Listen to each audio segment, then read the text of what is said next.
खूनी कुआं। सीमा गर्मियों की छुट्टियों में अपनी नानी के गांव आई थी। सीमा नानी के घर पहुंचने के बाद अपनी नानी के पैर छूती है और उनसे आशीर्वाद लेती है। तभी उसकी नानी उससे कहती है, इतनी बड़ी हो गई मेरी सीमा, चल जल्दी से हाथ मुंह धो ले, मैं तेरे लिए खाना लगा देती हूँ। भूख लगी होगी ना? हाँ नानी, भूख तो लग रही है मुझे, आपके हाथ के बने हुए पीले दाल और चावल खाने की। कितना टाइम हो गया है मुझे आपके हाथ का बना हुआ दाल चावल खाए हुए। तू तो नौकरी में व्यस्त थी, तो तुझे कहाँ से टाइम मिलेगा अपनी नानी के लिए? और जब इतने टाइम बाद आई है तो ज्यादा टाइम के लिए रुक कर जाएगी तू। हाँ नानी, इस बार पूरे 2 महीने के लिए आई हूँ। सीमा की नानी अंदर जाकर उसके लिए खाना बनाने लगती है। सीमा कमरे में अकेली होती है, तभी उसे किसी औरत के रोने की आवाज़ सुनाई देती है। वो कभी खिड़की से बाहर झांकती है तो कभी दरवाजे से बाहर झांकती है। उसे समझ में नहीं आ रहा होता है कि आखिर रो कौन रहा है। तभी नानी खाना लेकर आ जाती है।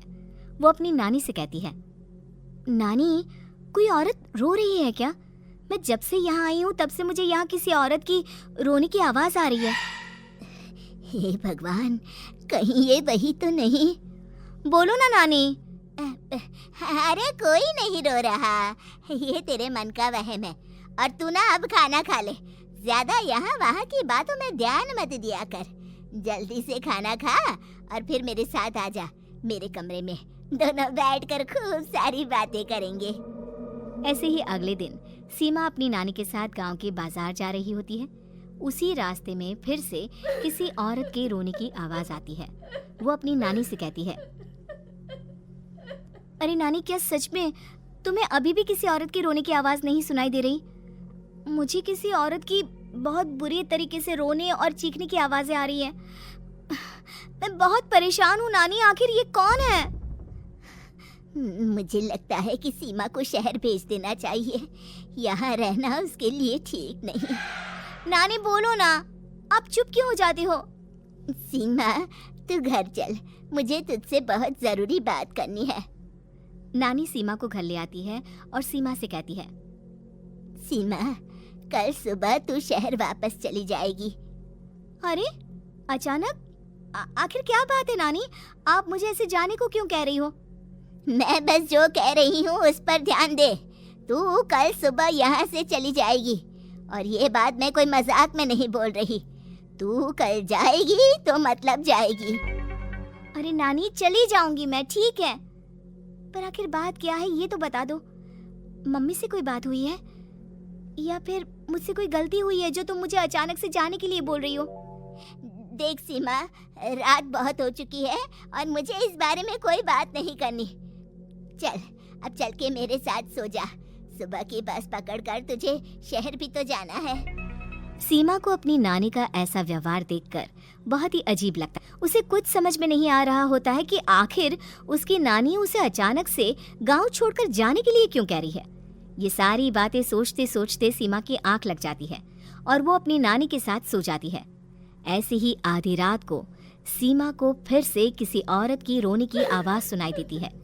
वो उस औरत की आवाज सुनकर बार बार करवटें बदल रही होती है और तभी उसे सपने में भी एक अजीब सी औरत की परछाई दिखाई देती है, जो इतना चीख चीख कर रो रही होती है कि सीमा डरकर उठ जाती है। वो पूरे पसीने पसीने हो रही होती है। वो अपने आसपास देखती है तो घर में बिल्कुल शांति का माहौल होता है। सीमा घबरा जाती है। वो अपनी नानी को जगाने की कोशिश करती है, मगर उसकी नानी नहीं जगती।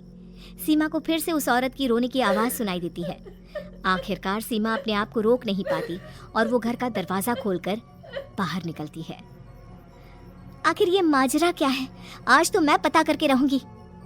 अब आवाज का पीछा करते हुए सीमा आधी रात को गांव के चौपाल के पास बने कुएं के पास पहुंच जाती है, जहां कुएं की चारों ओर बेड़ियां लगी होती हैं। उन बेड़ियों में लगे हुए ताले के साथ एक लाल रंग का कपड़ा और माता रानी का कलावा बंधा होता है। उस कुएं में से सीमा को किसी के रोने की आवाज आती है। सीमा परेशान हो जाती है।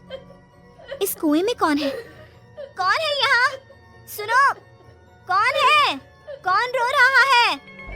वो चिल्ला चिल्ला कर पूछती है और साथ ही लोगों को जगाने की कोशिश करती है, मगर किसी को भी उसकी आवाज सुनाई नहीं देती। अब सीमा खुद उस कुएं के पास की बेड़ियों और तालों को खोलने की कोशिश करती है और किसी तरह कुछ देर की मशक्कत के बाद सीमा उसको खोल भी देती है। और जैसे ही वो कुआं खोलकर उसके अंदर झांकती है, सीमा उस कुएं में गिर जाती है। इतने में उसकी नानी की नींद भी खुल जाती है और सीमा को पास ना देखकर नानी परेशान हो जाती है। नानी घबराकर पूरे घर में उसे ढूंढने की कोशिश करती है, जिसके बाद उसकी नानी और सभी लोग उस खूनी कुएं के पास जाते हैं और सीमा की नानी कुएं के पास खड़ी होती है। सभी गांव वालों और सीमा की नानी को सीमा के चिल्लाने की आवाज आती है, बचाओ, कोई मुझे बचाओ। मेरी बच्ची, हम आ गए, हम तुझे बचा लेंगे। नानी, मुझे यहाँ बहुत डर लग रहा है। यहाँ इंसान की कटी हुई मुंडिया, हाथ, पैर और कंकाल है और खून भी है।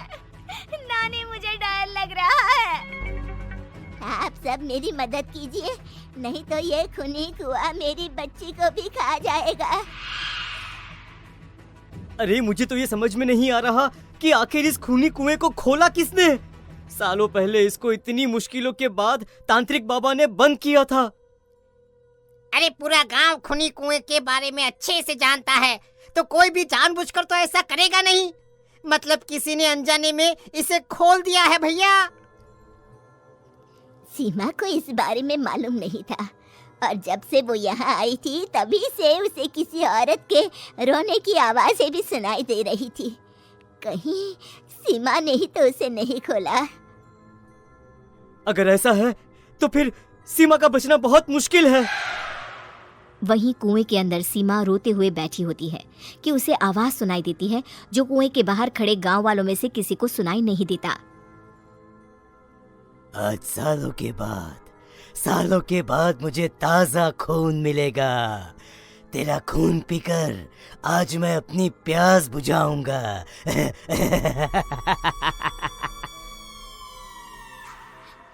कौन है? कौन है? मत मारो प्लीज, मुझे जाने दो प्लीज। मैंने किसी का क्या बिगाड़ा है? वो तुझे मरने के बाद पता चल ही जाएगा। जितने में गांव वाले और सीमा की नानी कुछ सोच पाते, उतने में उन्हें सीमा के चिल्लाने की आवाज आती है और अगले ही पल सब शांत हो जाता है। क्या हुआ? सीमा, मेरी बेटी। माफ करना बहन, लेकिन अब सीमा वापस नहीं आएगी। हमें एक बार फिर से कुएं को बंद करना होगा। गांव वाले तभी तांत्रिक को बुलाकर लाते हैं। एक बार फिर अपनी शक्ति से तांत्रिक बाबा उस कुएं को हमेशा हमेशा के लिए बंद कर देते हैं और वहां एक बोर्ड लगा दिया जाता है कि यहाँ आना मना है।